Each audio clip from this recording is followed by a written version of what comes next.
The reaction this movie has been getting reminds me of the reaction that some people had to Civil War.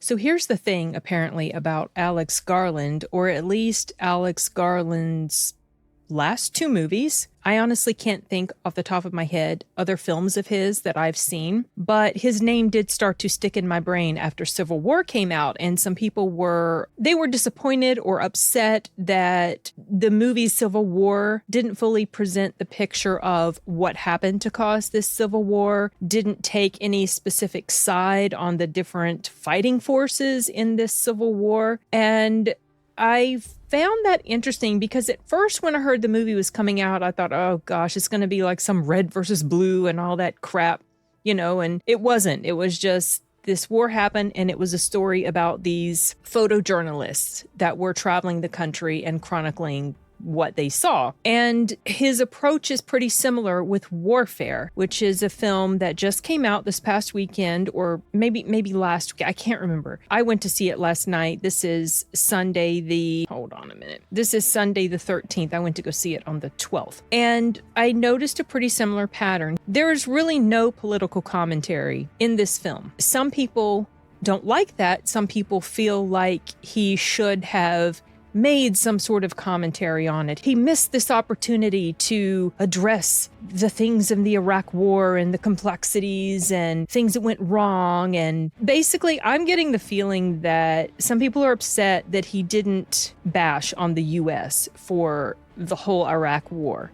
The thing is, this isn't even a movie about the Iraq War as a whole. This is a movie about a group of soldiers engaging in basically urban warfare is what it is. The premise is these soldiers go into this house. I can't remember the city, but it took place in 2006. It's based on the memories of three of the people that were involved in it, from what I understand. One of the people that was there helped to direct this movie. So this is told from their perspective. And there is no, like I said, there is no explicit commentary on the war. It's just about these soldiers in this firefight. They're in this house. They go in this house. I can't even remember why they went into this place. But they go in this house. They hole up in there with the Iraqi family that's there. And you can see the effect that this has on them as well. They're caught up in the middle of all this, and they kind of just set up base there. They're watching some stuff, and eventually it becomes clear to them that the people in the area know they're there and they are going to come after them. So it's a battle for survival, and it all pretty much takes place in one location, in this house where they have holed themselves up. I personally enjoyed this movie more than Civil War. Civil War was okay. I didn't hate it. It was all right. I wasn't one of the people that was annoyed that there was no political commentary or no specific explanation as to what caused the war, but it was an okay-ish movie. This movie I enjoyed more because, I don't remember exactly how long Civil War was, but this one is a lean 90 minutes-ish. There's not a lot of fat on this film. It might feel like it in the beginning that there is fat on the film because for a good portion in the beginning, it's just showing them there in this house as they are watching through the sniper rifle at different things that's going on in the area around them. They're taking notes. They're conversing back and forth with air support or some command center somewhere like that. So it's showing the drudgery and the monotony that is a good part of military life. Even when you're in the midst of a war, there can be a lot of monotony. They're just sitting around, kind of joking a little bit back and forth. They're doing this, they're doing that, taking potty breaks, peeing in the water bottle. Just like little stuff like that. And I wasn't bored.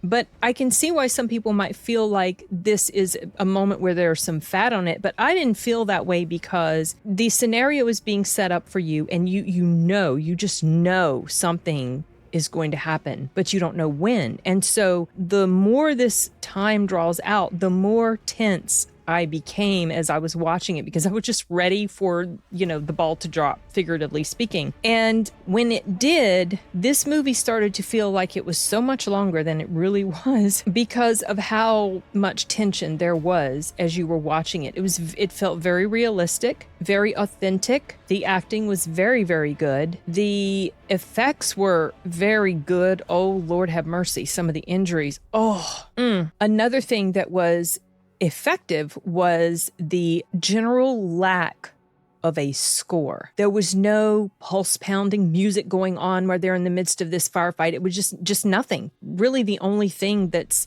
the backdrop to what's happening is the sound of the weapons and explosions and the screaming when people have been injured, the horrific screaming, the frantic, just everything that's going on. I found that an extremely effective way to generate an emotional response to what was happening without manipulating you with music to make you have this response. Not that I'm bashing on musical scores, because they really can make or break a movie sometimes. I mean, they can really amp things up wonderfully. But when you have a situation where it's not there, and given the context of everything that's going on, what you're watching, with it not being there, that's pretty impactful in itself. And you'll probably know what I'm talking about when you watch it. There's not much levity to this movie, obviously, which is one of the reasons why I was kind of dreading watching it. There is a very short moment at the beginning, and I don't know, it's just,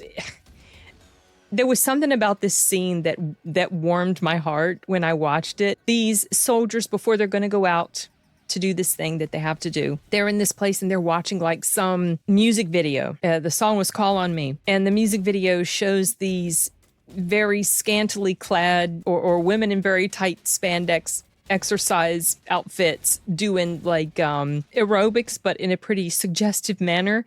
And the guys were just all crowded around this TV. It was a room full of guys. They're just watching this and they're hooting and hollering, as the women do their movements, and they're just like, and I was thinking, these poor guys, they've probably gone so long without seeing, like, let's say a loved one or, a woman that they're attracted to, and the reactions that they had, and just this moment of camaraderie between them. There was something about it that to me was very touching, and it just made me think of all the men that have been in those sorts of situations, where they don't know if they're going to come home, and putting their lives on the line, literally, because they've been ordered to, and the level of sacrifice that takes for them to go off into this strange land to fight this fight, that they're not even a part of it, but they're there because they're in this institution called the military. Something else I also liked was how well trained they came across as being, like all the stuff that they were doing with the logistics and the equipment and the monitoring this and the conversations they were having. And the character of Ray Mendoza, who was one of the directors, he's actually played by a guy who was in a movie I recently saw, Hell of a Summer. He looked like such a young guy, I swear. I don't know how old Ray Mendoza was when this happened. Obviously,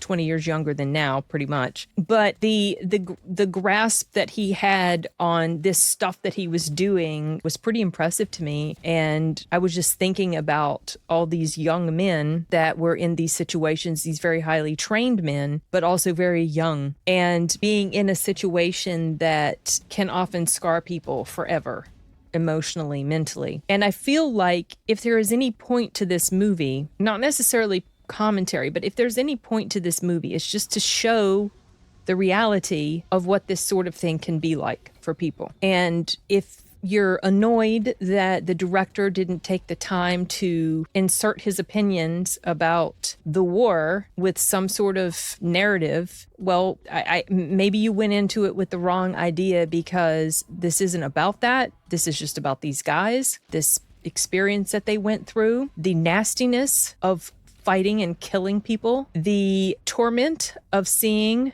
your fellow soldier bleeding out in front of you, trying to save their life while you're also trying to protect your own. You know, it's a rough watch. And I can imagine for a military person, or specifically a military person that maybe has PTSD, this would be a hard viewing experience for them. The actors went through basic training for this, and it showed. They seemed to me, now obviously I'm a civilian, I've never been in the military, but they seemed to me like they knew what the hell they were doing with all this stuff that they were carrying around and equipment that they were using and all of that. There is a moment in the movie where things really get amped up, like something has happened, the conflict has started, and then there's a moment in the movie that happens that amps it up, like super fast and super unexpected. And that's the way things like this can be. All of a sudden you have this tremendous explosion when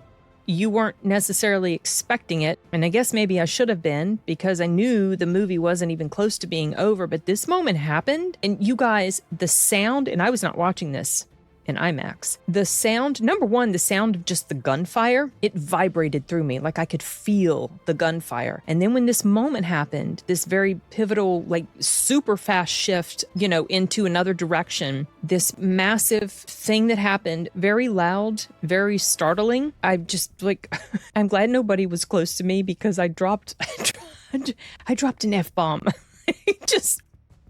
It startled me so much, and I jumped. I literally jumped, because it was just it happened that fast, and it was so loud. And it wasn't like, you know, those jump scares you get where the music like that.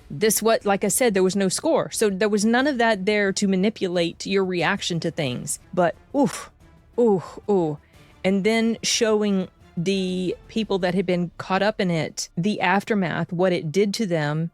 And you know how in action movies, fictional action movies, and you're seeing people bounce back like that after an explosion? Heck no, it doesn't work that way. So you're seeing how long it took them to recover. And even then they didn't really fully recover. They were still kind of messed up, and there were some terrible, terrible injuries. And yeah, it was just, I was impressed with it. And I hung around also at the end, because I had heard that they showed pictures of the real people involved beside the actors that played them in the movie. And in case people might feel like Alex Garland is intentionally omitting showing the sort of impact that this sort of situation can have on civilians that are caught up in it, he does focus some on the family, and also shows picture of the family at the end, though I think it's a picture from the movie with their faces blotted out, because there was no real picture of the family that they could show. So I felt like in that way he was being respectful of both groups of participants that were involved in this thing that happened, though obviously the Iraqi family, they were unwilling participants. But in general, I just appreciated the film's ability to show the unromantic reality of warfare without engaging in editorial sorts of behavior in the story. And some people might not like that. Oh well. This isn't a movie about that. Just like Civil War wasn't a movie about why there had been civil war. It was just a movie about these photojournalists. This is a movie about these soldiers caught up in a firefight. And I thought it did a really good job. And I'm glad this film was only about 90 minutes long, because I was so ready for it to be over by the time it was over. And that's not necessarily saying it in a negative way. It's just, it was that nerve-wracking to watch. And it was done on a $20 million budget. I don't know if it's going to break even. I think it made like $8 million this weekend, or it's made $8 million so far since it's been out, but we'll see. I think it's worth checking out. I gave it a pretty high rating. I think I rated it 4.5 out of 5. So it's probably going to be something that ends up on my top 10 for the year. Okay, well, I had a whole bunch of other notes. Well, most of my notes touched on the whole subject matter of the lack of political commentary. Some people felt like him just even showing the soldiers at the end was a form of political commentary, but that's complete BS to me. He was just showing the people that was involved. That's it. At this point, I don't think I have much more to say about Warfare. If you guys check it out, let me know your thoughts. I'm curious what your takeaway is from this. Okay. That's it for this one, you guys. Nos vemos.